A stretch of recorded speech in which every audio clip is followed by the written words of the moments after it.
The summer of 1923 was unusually hot in Springfield, Illinois. Clara Prescott, a 23-year-old schoolteacher, was helping her aging grandmother clean out the attic of the family home.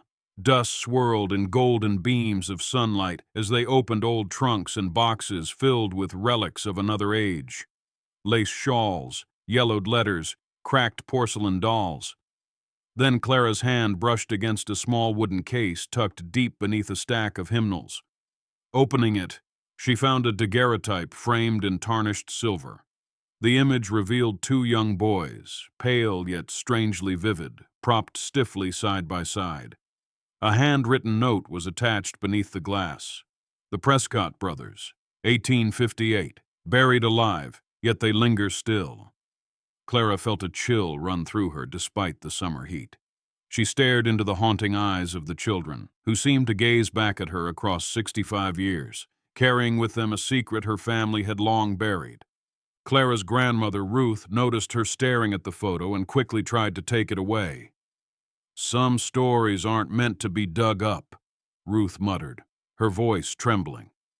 Clara pressed for answers, but her grandmother refused to speak further, shutting the case with shaking hands. Yet Clara remembered faint whispers she had overheard as a child, half-told tales of two little boys lost in the Prescott line, of a tragedy the family never discussed. Why had Ruth kept the photograph hidden for so long? That night, Clara could not sleep. She returned to the attic by candlelight and reopened the case, staring once more at the faces of the boys. Their eyes seemed alive, pleading. Who were they? What did it mean that they had been buried alive? The weight of mystery pressed on her heart. Clara resolved she would uncover the truth, even if it meant unraveling a family secret locked away for generations. The story of Jonathan and Samuel Prescott began in the spring of 1858.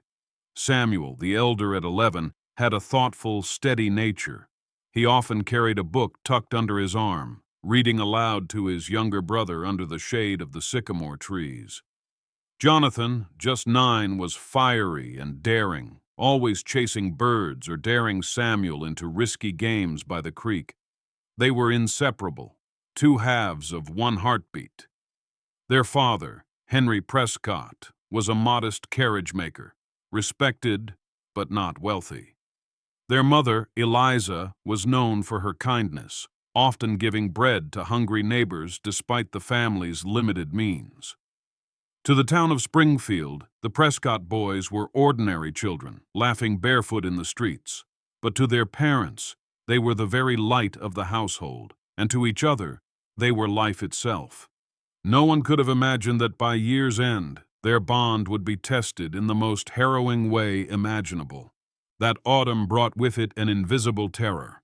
A mysterious fever, called the sweating sickness, began sweeping through Springfield. Children were struck suddenly, bright one morning, delirious by evening, gone by the next dawn. Fear hung heavy over the town. When Jonathan fell ill, his skin clammy, his breathing shallow, the Prescotts called for the town doctor. Despite herbs, poultices, and whispered prayers, Jonathan grew weaker. Within days, Samuel too began to show the same symptoms, trembling and feverish.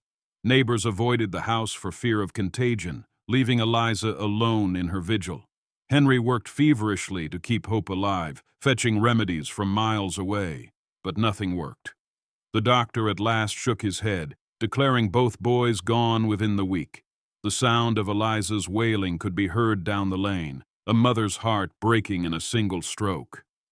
Springfield prepared to bury 2 children more, just as it had so many others that dreadful season. Henry Prescott, grief-stricken yet practical, spent the night carving 2 small coffins by lantern light.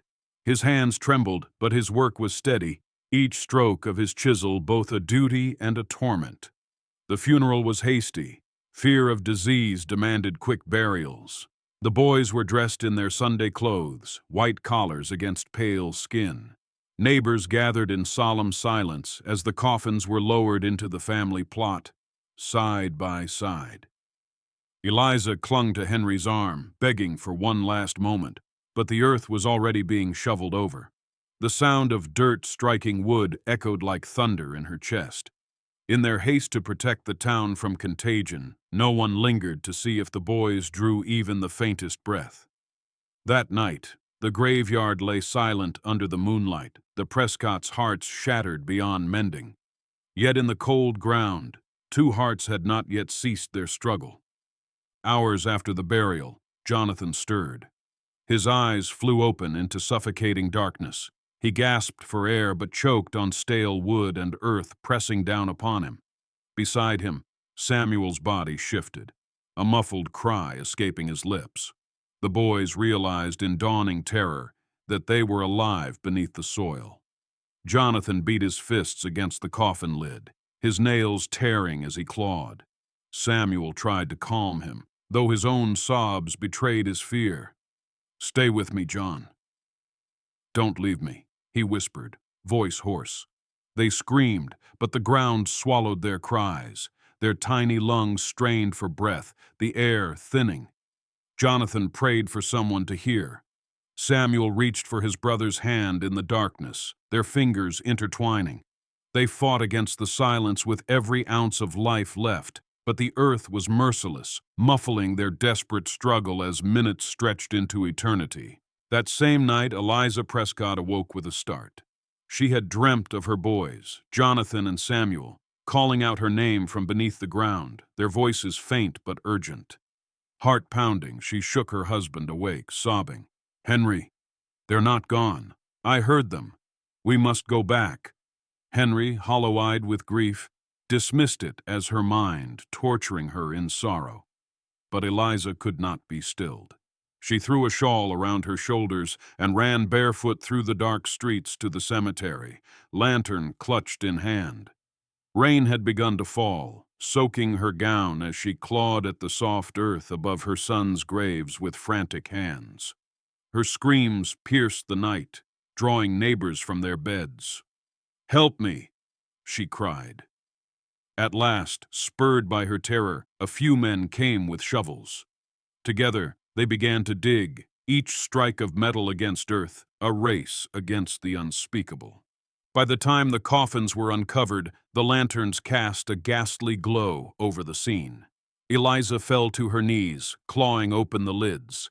Inside, Jonathan and Samuel lay side by side. Their hands were bloodied, their fingers torn where they had scratched desperately at the wood. Their lips were pale, their chests still.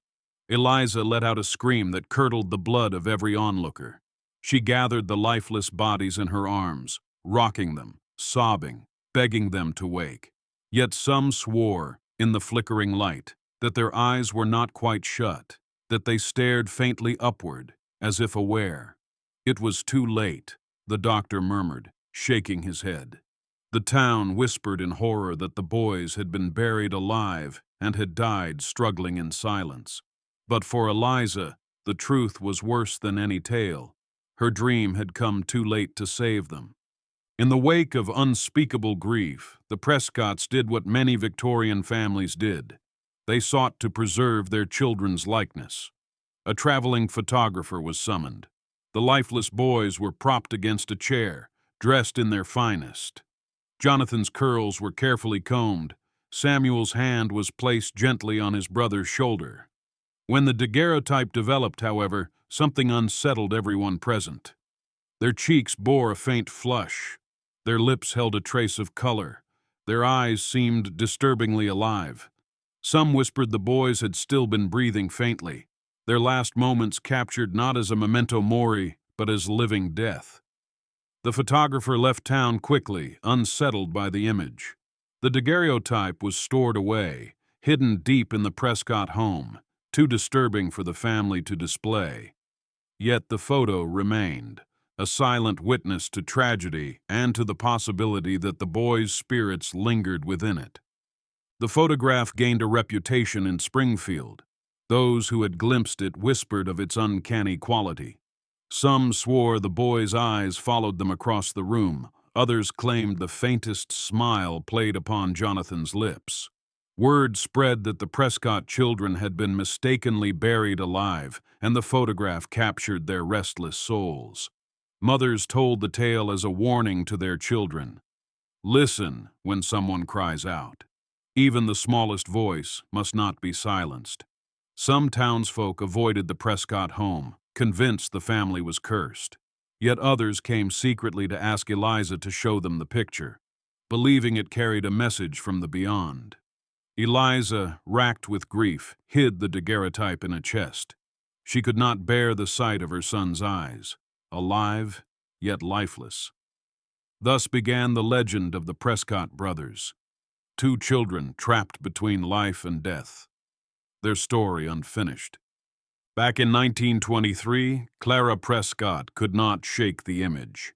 The faces of Jonathan and Samuel haunted her thoughts during lessons, during meals, even in sleep. She questioned her grandmother Ruth again, but the old woman only muttered, "Best not to stir old bones." Frustrated, Clara began researching at the Springfield archives. She scoured census records, obituaries, and letters, piecing together the Prescott family tree. To her astonishment, she discovered that the Prescott line had not ended with the tragedy. A surviving descendant of one of the brothers had carried the family name into the present, her very own bloodline. Clara realized with growing awe that she herself was connected to the boys in the photograph. Their story was not merely history, it was part of her. Yet what troubled her most was the question that remained unanswered. If both boys had been buried alive, how had the family line endured? Clara's research revealed a hidden truth. Jonathan, the younger brother, had not died that night in 1858. Though declared lifeless, he had faintly revived in the days following his rescue from the grave. Frail, traumatized, and forever marked by the horror, he grew into a man haunted by nightmares of suffocation. He spoke rarely of his brother Samuel, who had perished beside him. Some believed he survived only because Samuel had shielded him in those final moments underground. Jonathan lived a short, troubled life, passing away at just 29. Yet before his death, he fathered one child, a son, who would carry on the Prescott line. Clara traced her lineage directly to Jonathan. Suddenly, the photograph was no longer a relic of strangers. It was a picture of her own ancestor, a boy who had clawed against death, whose muffled cries had gone unheard. Clara felt both horror and duty stir within her. Among the dusty letters Clara uncovered was a bundle written in Jonathan's shaky hand. His words revealed the torment that plagued him all his days. He described the darkness of the coffin, the weight of earth above, the sound of his brother gasping beside him. Jonathan confessed he had heard Samuel's last words, "Don't leave me." Those words echoed endlessly in his mind. He felt cursed for surviving when Samuel did not, cursed for failing to save him. Yet in the same letters, Jonathan left a plea for his son and for all who followed. Never bury the voice of another. Never dismiss the faint cry, for silence is the cruelest coffin. Clara wept as she read. Her ancestor's pain reached across decades, yet his message carried a timeless truth. She realized the tragedy was not merely about death, it was about silence, and the danger of ignoring those who cry out. For years, the Prescott family believed they were cursed. Misfortune seemed to dog each generation, children lost in infancy, accidents that claimed young lives, marriages broken by grief. But Clara began to see the pattern differently. Perhaps it wasn't a curse at all, but a forgotten lesson. Jonathan's plea in his letters suggested that what haunted the family was not supernatural, but moral. The failure to listen, the choice to turn away from pain. She began to see her family's hardships as reminders, lessons unheeded. "A curse," she whispered, "is only a gift misunderstood." Clara's heart ached to heal that misunderstanding, to transform the family legacy from one of tragedy into one of awareness and compassion.